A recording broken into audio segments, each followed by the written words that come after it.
Baik, Assalamualaikum warahmatullahi wabarakatuh. Selamat sore dan salam sejahtera untuk kita semua. Salam Pramuka. Halo kakak, perkenalkan nama saya Anggidiah Ayu Lestari, asal Kuartir Cabang Banyumas. Nah, pada kesempatan kali ini kita akan mengadakan webinar dengan tema milenial di era digital Pramuka jadi makin asyik. Untuk pembicaranya kita ada Dr. Berlilana MKom MSI. Namun sebelum itu saya mengucapkan selamat datang dan terima kasih kepada kakak-kakak peserta baik yang berasal dari Banyumas maupun dari luar Banyumas. Terima kasih sudah meluangkan waktunya untuk mengikuti webinar pada hari ini. Sebelum sesi pematerian dimulai, akan ada penyampaian sambutan dari keynote speaker kita, yaitu Kak Insinyur Ahmad Hussein selaku Bupati Banyumas atau Kak Mabicap Banyumas. Kepadanya saya persilahkan.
Assalamualaikum warahmatullahi wabarakatuh. Salam sejahtera untuk kita semuanya. Merdeka.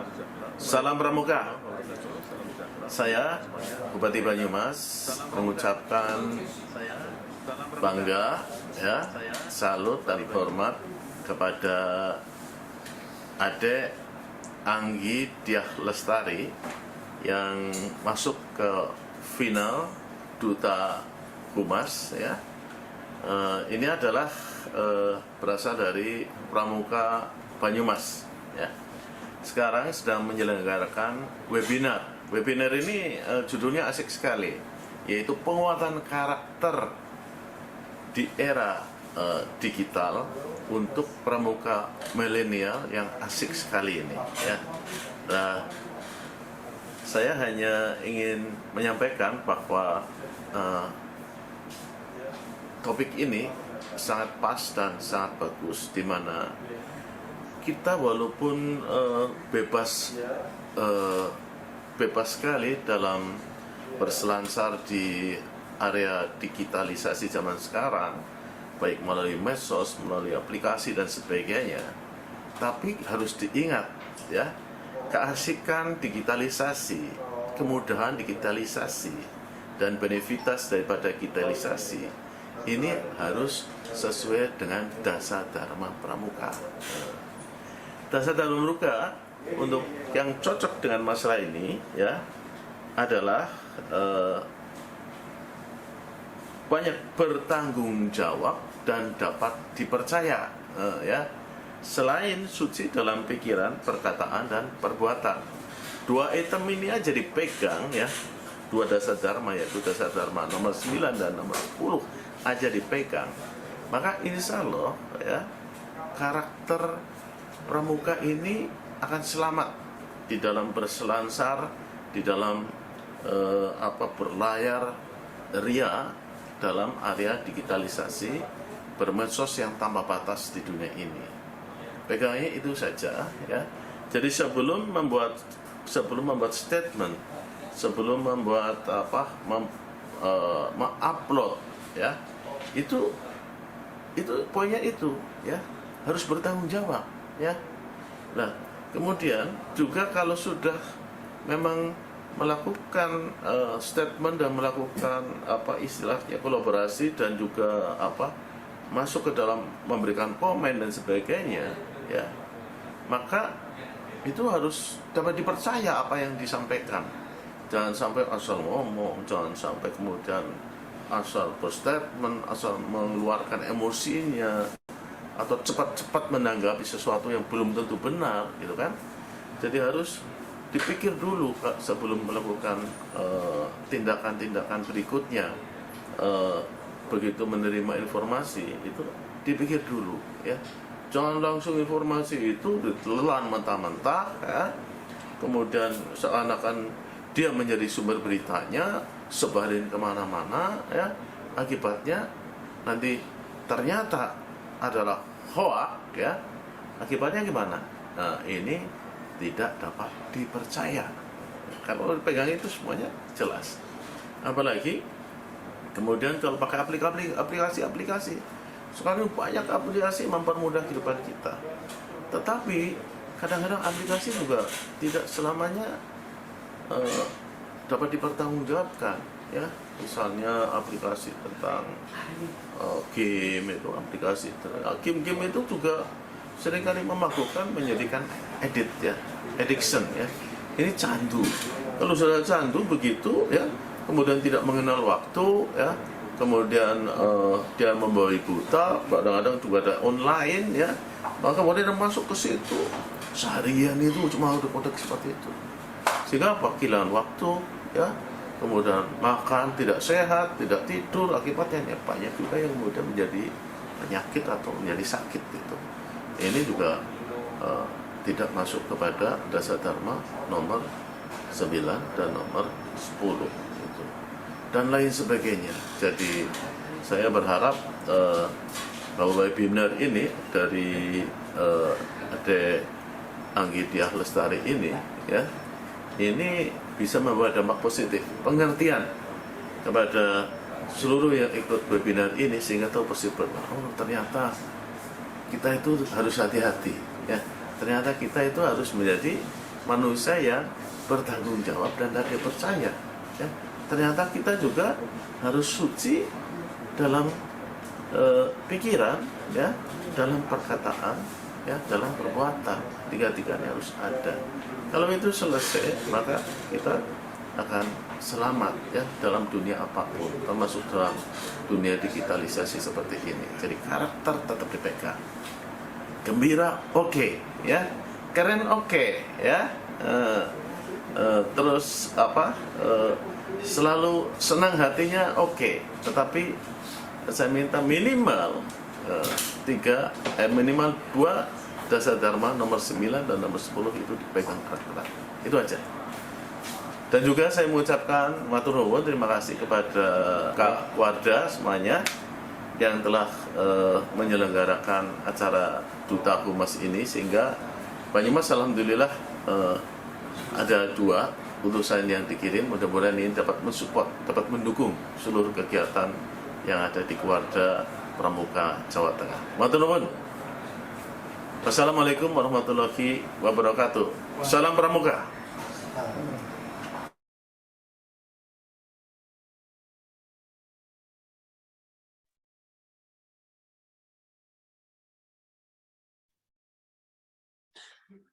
Baik, terima kasih atas sambutannya Kak Hussein. Sebelumnya saya mohon maaf ya kakak-kakak karena tadi ada sedikit kesalahan teknis, akhirnya webinar harus kita delay untuk beberapa saat.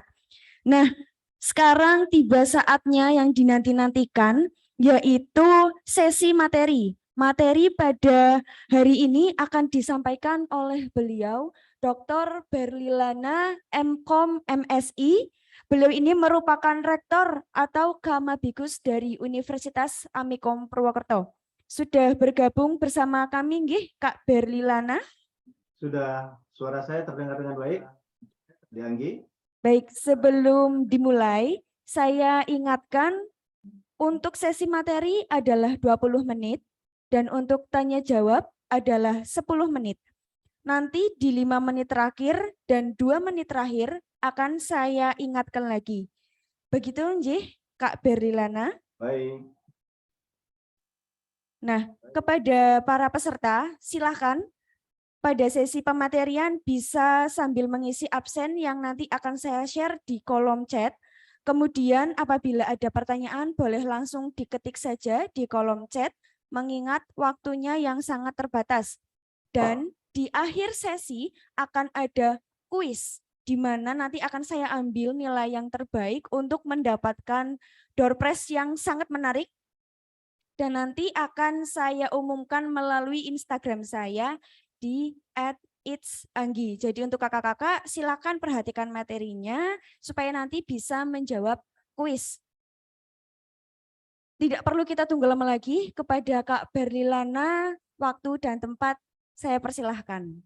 Baik, terima kasih. Suara saya terdengar baik ya? Terima kasih. Bismillahirrahmanirrahim. Assalamualaikum warahmatullahi wabarakatuh. Selamat sore, salam sejahtera untuk kita semua.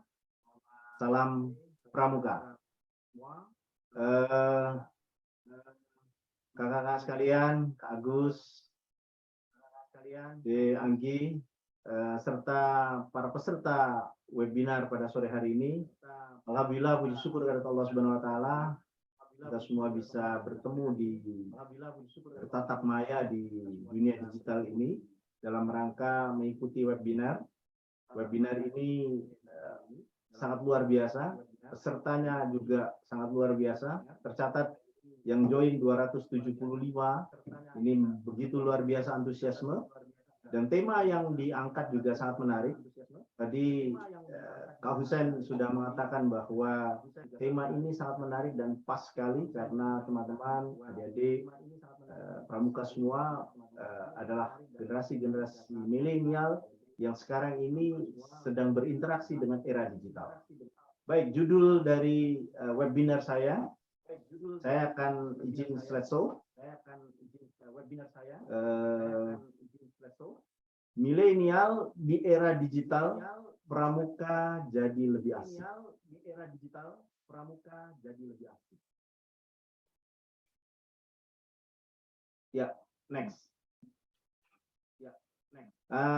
Adik-adik sekalian, kenapa kok kita berbicara tentang milenial? Saya ingin bercerita sedikit berkaitan dengan perkembangan generasi. Orang-orang yang lahir tahun 43 sampai 60 ini generasinya dikatakan dengan baby boomers. Di mana generasi ini generasi kakek nenek kita, para pejuang yang mungkin juga orang tua kita. Tapi kalau adik-adik semua ada generasi milenial, ini berarti kakek nenek adik-adik sekalian. Kalau orang tua kita generasi X yang lahir tahun 60 sampai 81, di mana di sini terjadi perubahan era industri, ekonomi liberal, sosialisme, dan terjadi perang dingin. Nah, kalau saya, Kak Berlana ini, saya berada di generasi Y, di mana saya lahir di tahun 82 sampai 2021, di mana semuanya sudah masuk era teknologi informasi, komunikasi, dan globalisasi. Nah, adik-adik semua berada di generasi Z atau generasi milenial yang lahir tahun 2001 sampai 2025. Z atau generasi 5, di mana generasi milenial 5. Mereka ini lahir dan dibesarkan di era digital. Mereka ini lahir dan dibesarkan di era digital. Bisa kita lihat banyak sekali media sosial ada. Bayi begitu lahir sudah langsung masuk media sosial, sehingga mereka sangat familiar terhadap aneka teknologi. Mereka akrab dengan komputer, laptop, handphone, iPad, PDA, MP3, bahkan MP4, BBM, internet, dan aneka perangkat elektronik lainnya. Ini menggambarkan bahwa generasi milenial sangat-sangat erat dengan era digital. Baik. Next. Adik-adik sekalian, saya ingin tahu adik-adik kenal tidak dengan permainan ini. Nah, ini permainan-permainan anak-anak generasi X, gitu ya. Ada yang bermain gundu, bermain ular tangga, bermain kubak sodor, bermain tumpukan tangan, dan lain sebagainya. Ini gambaran permainan-permainan anak-anak yang membuat mereka satu dengan yang lain berinteraksi. Satu dengan yang lain saling menyapa. Satu dengan yang lain saling berkomunikasi. Nah, ini dulu zaman-zaman permainan anak-anak waktu saya jadi anak-anak. Selanjutnya, next. Mulai ke anak-anak generasi Y, ini sudah mulai ada beberapa teknologi seperti Game Watch, Nintendo, Dingdong. Mungkin adik-adik sekalian ada yang melihat pernah permainan seperti ini, atau sekarang memang sudah mulai jarang. Ya. Karena anak-anak generasi milenial, Anda semua, permainannya sudah seperti ini. Next. Ya, handphone, laptop, PDA, iPad, sehingga satu dengan yang lain sebenarnya berkumpul, tapi satu dengan yang lain tidak ada interaksi sosial. Satu dengan yang lain sibuk dengan dunianya masing-masing, satu dengan yang lain punya fokus terhadap dirinya masing-masing. Nah, inilah tantangan bagi anak-anak milenial sekarang yang berada di era digital. Ya, sehingga generasi milenial ini punya ciri khas gitu ya. Mereka orangnya pasif terhadap teknologi. Karena mereka adalah generasi digital yang mahir dan gandrung terhadap teknologi informasi dan berbagai aplikasi komputer. Sehingga semuanya mudah sekali mengakses, semuanya mudah sekali membagikan informasi. Baik itu untuk kepentingan pendidikan maupun kepentingan kehidupan kita sehari-hari. Apalagi negara kita dan seluruh dunia baru saja dilanda COVID-19 yang 2 tahun kemarin kita dipaksa untuk WFO, WFH, sehingga generasi digital ini semakin kental sekali terhadap kemampuan digitalnya. Berbagai aplikasi komputer sudah sangat dikuasai. Nah, inilah generasi-generasi milenial yang sekarang ini. Yang kedua, secara sosial, mereka juga intens berkomunikasi dan berinteraksi dengan semua kalangan. Tetapi kawan-kawannya itu banyak dari kawan-kawan yang ada di dunia maya. Adik-adik lebih punya banyak kawan di Facebook, kawan di Twitter, kawan di WhatsApp, di Instagram, atau di TikTok. Sehingga media ini bisa mengekspresikan apa yang dirasakan dan dipikirkan secara spontan. Mereka juga cenderung bisa toleran terhadap perbedaan culture, sikap peduli terhadap lingkungan. Inilah gambaran kondisi sosial. Mereka berteman lebih banyak di dunia maya dibandingkan di dunia nyata. Yang ketiga, anak-anak dari generasi milenial itu multitasking, di mana bisa berbagai aktivitas dilakukan dalam satu satuan waktu yang bersamaan. Misalnya mereka bisa menonton, mendengarkan musik, sambil belajar. Dan mereka menginginkan segala sesuatunya dapat dilakukan dengan serba cepat. Mereka juga tidak ingin hal-hal yang bertele-tele atau berbelit-belit. Inilah gambaran-gambaran dari generasi milenial dan generasi sekarang kita semua, adik-adik semua. Ya, selanjutnya. Nah, saya ingin mengatakan kenapa kok bisa seperti itu? Kenapa kok kita sudah masuk ke era digital? Saya ingin membagi sebuah data yang saya ambil dari data digital Indonesia tahun 2022, di mana populasi di Indonesia itu ada 277 juta jiwa. Tetapi yang menarik, perangkat mobile yang terhubung itu 370 juta jiwa. Sehingga lebihnya itu sampai bahkan 100 juta jiwa hampir. Dan pengguna internet itu 204 juta jiwa. Di mana pengguna media sosial sampai 191 juta jiwa. Ini menggambarkan bahwa 73% penduduk di Indonesia itu sudah berinteraksi dengan internet, berinteraksi dengan dunia digital. Ya, selanjutnya. Nah, kalau diambil rata-rata, menurut data digital Indonesia tadi, ini yang terjadi pergeseran. Kita waktu mengakses media digital, rata-rata penggunaan internet dalam satu hari kita 24 jam hidup, itu ternyata kita berinteraksi dengan internet sampai 8 jam 36 menit. Bisa dibayangkan, tadi dikatakan oleh Kak Hussein, bahwa kita bisa terjadi addicted, kita bisa kecanduan, karena memang terjadi. Sepertiga hidup kita sudah berinteraksi dengan internet, 8 jam 36 menit. Rata-rata melihat televisi itu hanya 2 jam, karena mereka lebih enak nonton di YouTube, menggunakan internet, dibandingkan di televisi. Rata-rata menggunakan media sosial 3 jam 17 menit. Anda main WhatsApp, Anda main Instagram, Anda main Twitter, Facebook.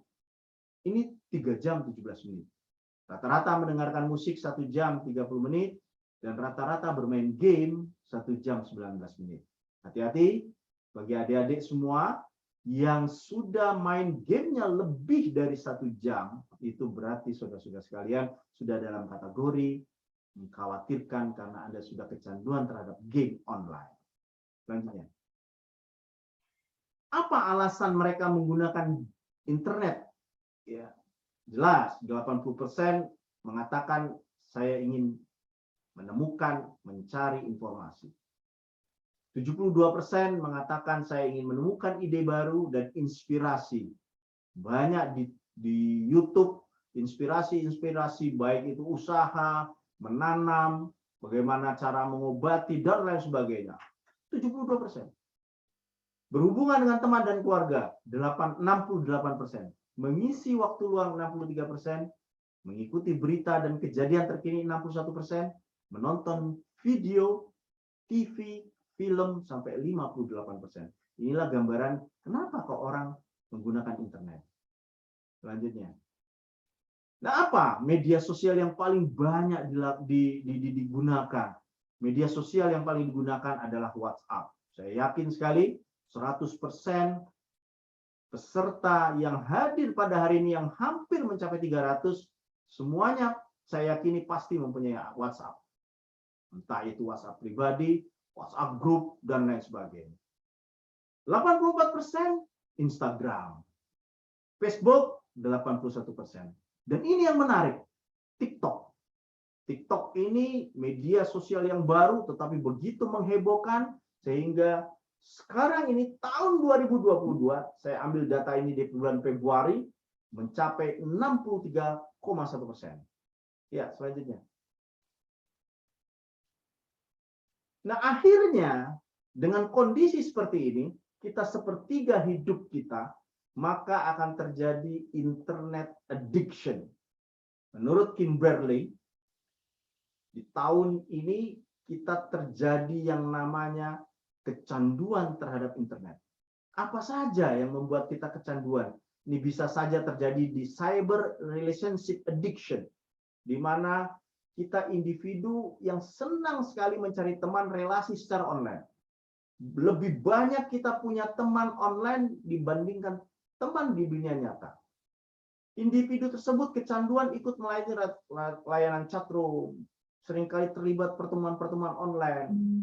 Orang lebih senang ikut webinar dibandingkan seminar yang langsung tatap muka. Sehingga kadang-kadang ini terjadi yang namanya perselingkuhan virtual, ya, kejahatan virtual dan lain sebagainya.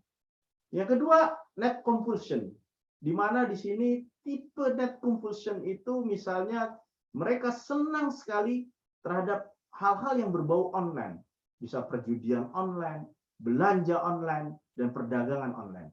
Ingat, hati-hati ketika kita semua berinteraksi dengan dunia online, maka ini semua harus tetap kita batasi karena ini bisa membuat kita kecanduan. Information overload yang ketiga, di mana dia selalu mencari di mesin pencari, web surfing yang bersifat kompulsif.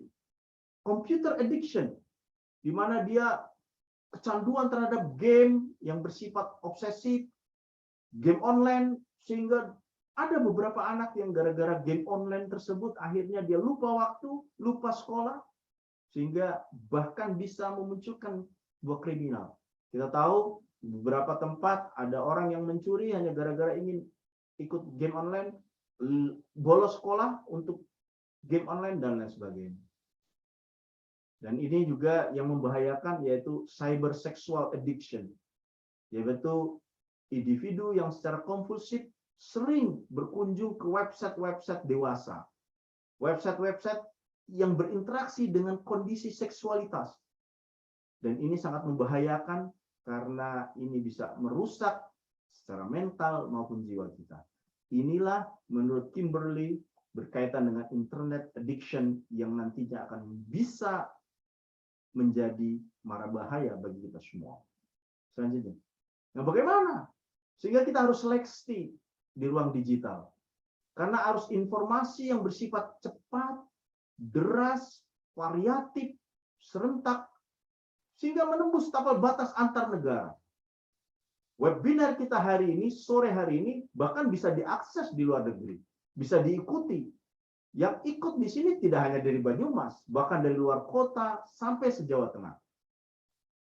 Yang kedua, masyarakat semakin konsumtif terhadap informasi. Informasi apapun. Sekarang ini kita tidak hanya sekedar mencari informasi, bahkan informasi yang masuk ke kita. Setiap hari berita-berita apapun sudah masuk ke WhatsApp kita. Di sisi lain, tidak semua masyarakat menguasai literasi informasi dan menguasai media komunikasi di ruang digital. Ini penting, literasi informasi yang kita harus akui. Sehingga webinar pada hari ini sangat begitu luar biasa. Salah satu resikonya, ya, kita bisa saja terpapar berita tidak benar atau korban dari hoax selanjutnya. Nah, bagaimana untuk bisa mengatasi tersebut? Adik-adik sekalian, Microsoft merilis Digital Civility Index. Ini bagi netizen kita, bagi masyarakat digital kita. Di mana Microsoft mengukur tingkat kesopanan penggunaan digital kita, penggunaan internet di dunia saat berkomunikasi di dunia maya. Se-Asia Tenggara, Indonesia itu dikategorikan negara netizennya paling tidak sopan dengan poin 76 poin. Bahkan kalah dengan Singapura, padahal Singapura itu negara sekuler. Sampai paling bagus dia. Ternyata di Indonesia itu paling banyak terjadi hoax, berita-berita yang tidak benar, penipuan, ujaran kebencian, hate speech, dan Mohon izin Kak Berlilana. Ujaran kebencian, ya, hate speech, dan masih berapa menit? Mohon izin Kak Berli, saya potong sebentar untuk waktunya tinggal 2 menit lagi. Oke, baik. Terima kasih, Dek Anggi. Selanjutnya, kita agak cepat. Nah, kenapa hal ini bisa kita lakukan? Mari ini kita antisipasi dengan gerakan pramuka. Karena gerakan pramuka itu bermuara pada pembangunan karakter positif bagi anak-anak muda, bagi generasi-generasi milenial. Gerakan pramuka menekankan konservasi, mendorong pendidikan kewarganegaraan, pendidikan karakter yang bisa membuat remaja kebal terhadap kekuatan dekaden yang di lingkungannya. Sejarah gerakan pramuka tidak lepas dari peran Baden-Powell pendirinya, yang berkomitmen membuat gerakan pramuka atas dasar kondisi anak muda saat itu, yang hedonisme, merokok, menyalahgunakan alkohol, dan perjudian. Dan kondisi anak muda yang berdekatan dengan hedonisme secara tidak langsung bukan hanya menyebabkan penurunan kebugaran jasmani, tetapi juga membuat anak muda jauh dari karakter positif lainnya. Dan gerakan pramuka dapat mendisiplinkan pikiran, tubuh, serta membangun patriotisme anak-anak muda. Ini sangat luar biasa sekali. Selanjutnya. Nah, sikap pramuka bagaimana terhadap informasi? Nah, adik-adik sekalian, mari apabila ada informasi masuk ke WhatsApp kita, media sosial kita cek dan dicek dulu. Ini berita hoax apa benar? Ya, kalau hoax, maka cukuplah informasi tersebut hanya sampai di handphone kita saja. Tapi kalau benar, tidak hanya sekedar langsung kita share. Kita lihat dulu, ini berita bermanfaat atau tidak bermanfaat. Kalau dia bermanfaat, maka boleh di-share ke publik sebagai media kita untuk melihat dan mengembangkan berita-berita baik. Tapi kalau tidak bermanfaat, cukup informasi tersebut sampai di handphone kita saja. Selanjutnya. Nah, bagaimana menjadikan pramuka makin asik bagi milenial? Karena gerakan pramuka perlu mendapatkan porsi yang lebih di lembaga pendidikan guna mempersiapkan kader bangsa, pemimpin bangsa, dan penerus cita-cita perjuangan bangsa. Anggota pramuka harus mampu kreatif, inovatif dalam membuat informasi berita, maupun bahkan edukasi tentang kepramukaan. Lalu bisa disebarkan pada generasi muda sebagai wujud dari pengalaman dasar Dharma Pramuka yang rajin, terampil, dan berbahagia. Yang ketiga, kegiatan-kegiatan kepramukaan yang dilaksanakan perlu semakin kreatif dan inovatif, disesuaikan dengan jenjang usia, tingkat usia pendidikan, dan kemajuan teknologi. Dan kegiatan-kegiatan yang terakhir, kegiatan-kegiatan yang dilakukan oleh gerakan pramuka sebaiknya dapat semakin menekankan pada fungsi pengembangan diri, fungsi sosial, fungsi rekreatif, dan fungsi penguasaan teknologi informasi. Itu saja yang bisa saya sampaikan. Terima kasih banyak atas waktunya, Dek Anggi. Saya kembalikan. Dari saya cukup. Billahi taufiq wal hidayah. Assalamualaikum warahmatullahi wabarakatuh. Dek Anggi, saya kembalikan. Dari saya cukup. Billahi taufiq wal hidayah. Assalamualaikum warahmatullahi wabarakatuh. Waalaikumsalam warahmatullahi wabarakatuh. Sangat luar biasa sekali ya materi hari ini.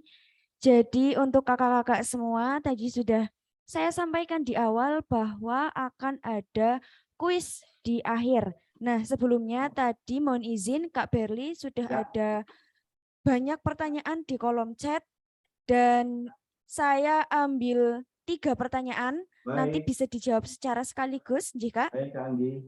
Untuk pertanyaan pertama dari Jessica, asal Racana Unu Purwokerto.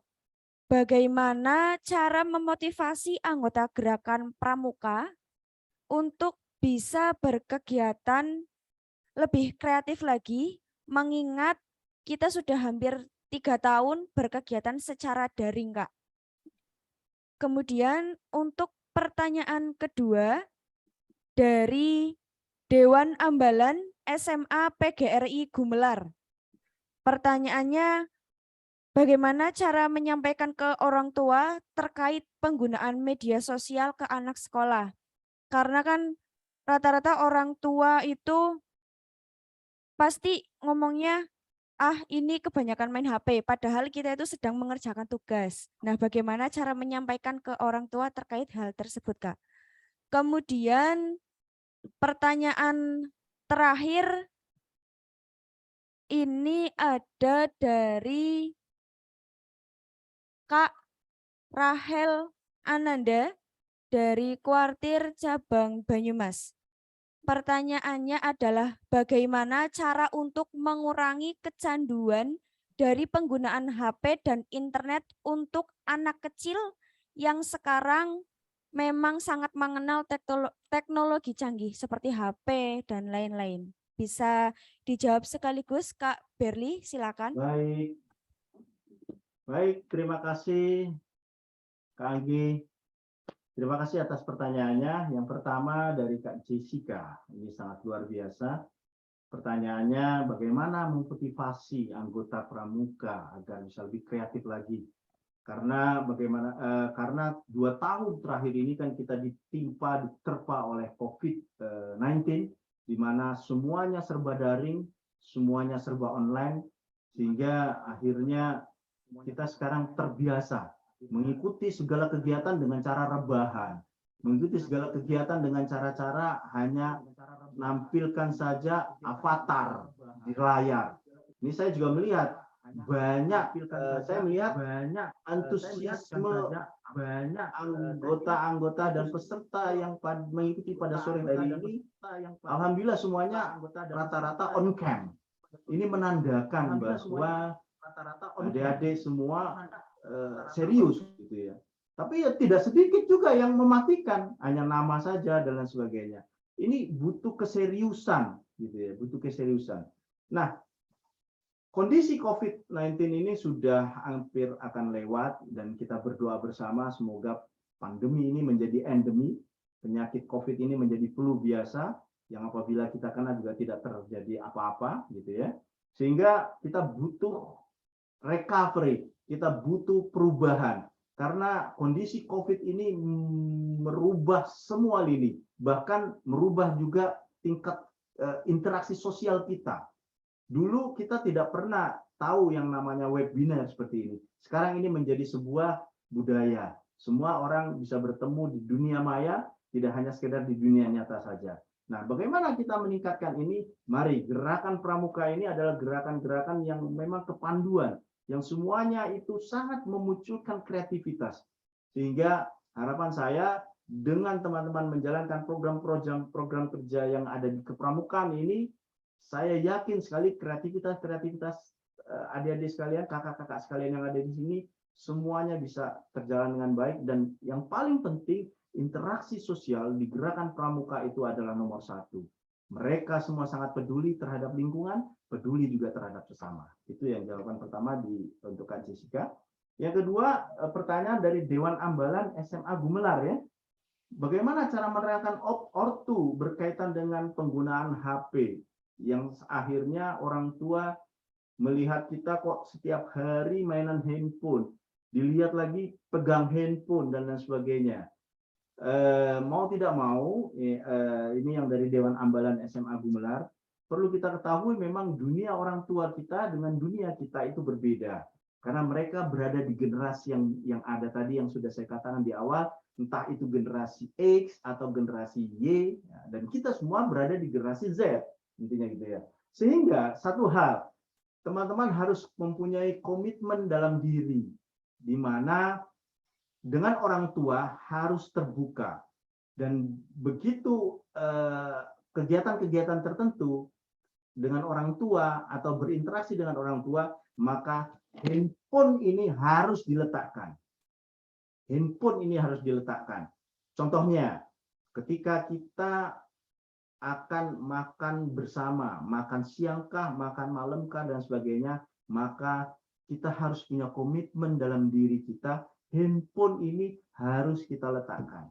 Dan kalau perlu, kita punya juga jadwal penggunaan handphone. Di rumah saya punya anak 3, saya memiliki aturan main pada anak-anak saya bahwa setiap di atas jam 7 malam, maka semua anggota keluarga handphone harus diletakkan dan tidak boleh disentuh. Dalam bentuk apa? Ini supaya terjadi interaksi.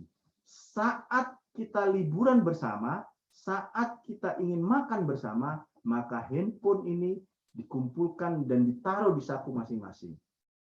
Kadang-kadang sekarang kita seolah-olah bertemu, kita seolah-olah berkumpul, tetapi bisa kita lihat satu dengan yang lain berinteraksi asik dengan handphonenya, tidak menggagas kondisi selingkuhannya. Ini menandakan bahwa interaksi sosial yang kita bangun menjadi berbeda.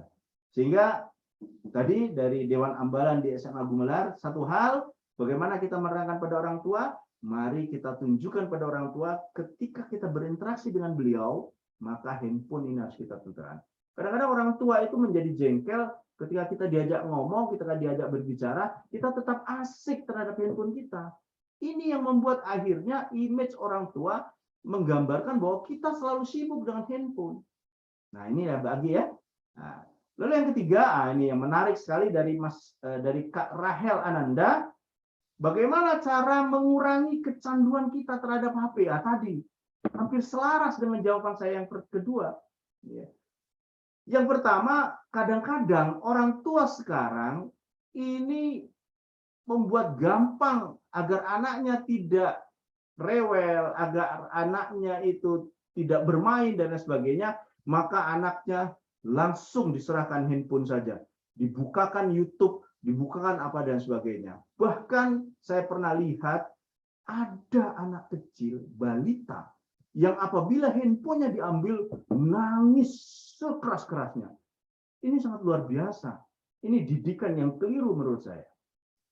Maka mari adik-adik, Anda semua adalah generasi milenial yang nanti akan menjadi orang tua milenial, yang generasi anak Anda akan menjadi generasi alfa, generasi yang begitu luar biasa, yang teknologinya sudah destruktif, ya.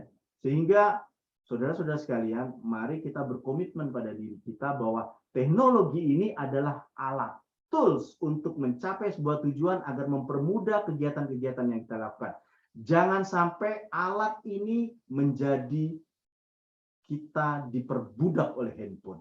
Kita jadi kecanduan oleh handphone. Untuk itu, menurut saya, agar kita tidak menjadi kecanduan, kita harus banyak berinteraksi dengan orang lain, kita harus mengurangi dan punya komitmen membuat jadwal.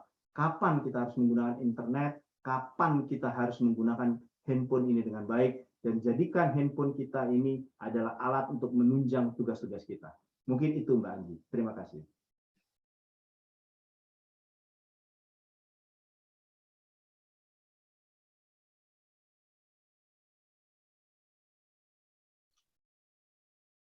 Baik, terima kasih Kak Berli atas jawabannya. Dan nanti jangan lupa bagi para penanya silahkan DM ke Instagram saya, tadi sudah saya tuliskan di kolom chat, dan jangan lupa silakan kerjakan kuisnya. Bagi kakak-kakak yang beruntung nanti akan mendapatkan door prize yang sangat menarik. Nah, sebelum saya tutup, untuk kakak-kakak yang masih off kamera, silakan dinyalakan dulu. kita ada sesi dokumentasi. Yuk, on cam Silakan. semua. Silakan bagi kakak-kakak. 1, 2, 3. Baik, sekali lagi ya kakak-kakak. 1, 2, 3. Baik, terima kasih kakak-kakak atas partisipasinya yang sangat luar biasa. Di sini saya tidak akan banyak menyimpulkan karena kakak-kakak semua pasti sudah memiliki kesimpulan sendiri-sendiri ya Kak. Pesan saya selalu perhatikan etika dalam bermedia sosial dan selalu cek dan recheck terhadap informasi yang nantinya akan kakak-kakak sebarkan di media sosial. Jangan sampai kita teledor mengenai hal-hal yang sangat urgent tersebut. Dari saya cukup sekian dan terima kasih. Mohon maaf apabila ada kesalahan dan kekurangan karena kesempurnaan hanya milik Allah Subhanahu wa taala. Akhir kata, saya Anggidia Ayu Lestari, finalis Duta Humas Pandu Citraloka, Kuartir Daerah Jawa Tengah tahun 2022, asal Kuartir Cabang Banyumas, mengucapkan sekian dan terima kasih. Pramuka Banyumas melesat hebat. Wassalamualaikum warahmatullahi wabarakatuh. Salam Pramuka.